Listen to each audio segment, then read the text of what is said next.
তুমি তামান্নার লোক আবার ভিডিও বানাবে ঠিক আছে, কিন্তু আমাকে সন্দেহ করতে পারবে না, পরে কিছু হইলেই আমার সন্দেহ করবা, এটা হইতো না।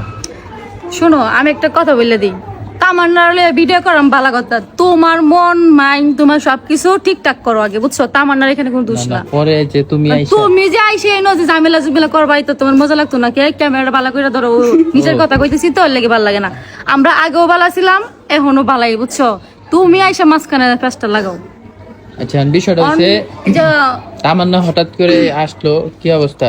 ভালো। তোরে রুগী কইলো ওই দিন দুনাই, তোরে কি আসলে রুগীর মতো লাগে? এখন আমি সুস্থ হয়ে গেছি, না যে তামান্নার এই যে কয়দিনের মধ্যে প্রবাসী ব্যায়াম, তো এর লেগে কইছি একটু দেয়া আসলে প্রবাসীদের বিষয়টা কি, ওনাদেরকে বিয়ে করতে চাও কেন? কয়জন দিয়ে বিয়ে করবি? একজন রে বিয়ে করবো, কয়জন রে বিয়ে করবো, এটা কেমন প্রশ্ন করে? এখনো হয় নাই। কয়জন বিয়ে করবা? একজন রে। আচ্ছা আমি বলি, অল্প একজন রে বিয়ে করবো প্রবাসী, আমি মনে করি যে কিন্তু ওই ভিডিও এসে বলে তো, এই ভিডিও গুলো তো অনেক মানুষ দেখে, প্রবাসীরা তো ভাবে অনেক, মানে একসাথে 100 জন মানুষ তো চিন্তা ভাবনা করে বিয়ে করতে। 100 জনের ভিতর থেকে তো একজন রে বাঁচা লাগবে নাকি? ওকে।